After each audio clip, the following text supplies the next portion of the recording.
আসসালামু আলাইকুম প্রিয় দর্শক, জানিয়ে দেব এখনকার গুরুত্বপূর্ণ টপ নিউজটি। পুরো নিউজটি উপস্থাপন করব আমি নিপা আক্তার শিমু। এবার বিস্তারিত খবর। কক্সবাজারের টেকনাফে মালয়েশিয়ায় পাচারের উদ্দেশ্যে জড়ো করা নারী ও শিশুসহ ৬৬ জনকে উদ্ধার করেছে যৌথ বাহিনী। তাদের মধ্যে ৪৪ জন নারী এবং শিশু। গতকাল বৃহস্পতিবার সন্ধ্যা ৬টা থেকে রাত ১০টা পর্যন্ত টানা অভিযানে উপজেলার বাহারছড়া ইউনিয়নের কচ্ছপিয়া এলাকার গহীন পাহাড় থেকে তাদের উদ্ধার করা হয়। কোস্টগার্ড জানিয়েছেন, উদ্ধার হওয়া অধিকাংশই রোহিঙ্গা নাগরিক। সংঘবদ্ধ দালাল চক্রের সহায়তায় পাচারকারীরা তাদের পাহাড়ের ভেতরে একটি আস্তানায় জড়ো করে রেখেছিল। কারো কাছে উন্নত জীবনের প্রলোভন দেখানো হয়, আবার কাউকে অপহরণ করে সেখানে নিয়ে আসা হয়। অপহৃতদের জিম্মি করে মুক্তিপণ আদায়েরও চেষ্টা চলছিল। গোপন সূত্রে খবর পেয়ে কোস্টগার্ড ও নৌবাহিনী যৌথভাবে অভিযান চালায়।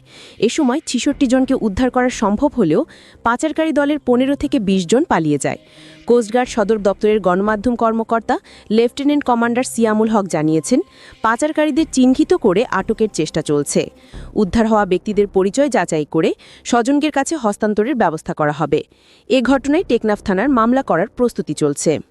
আইনশৃঙ্খলা রক্ষাকারী বাহিনীর তথ্য অনুযায়ী চলতি বছর এ পর্যন্ত টেকনাফ এলাকায় ৬২ জন মানব পাচারকারীকে গ্রেফতার করা হয়েছে এবং ৭৭ জনকে উদ্ধার করা হয়েছে।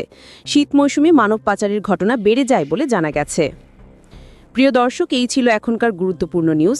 আরও গুরুত্বপূর্ণ নিউজ নিয়ে ফিরছি কিছুক্ষণের মধ্যে। নিউজগুলো সবার আগে দেখার জন্য এই চ্যানেলটি সাবস্ক্রাইব করতে ভুলবেন না। ধন্যবাদ।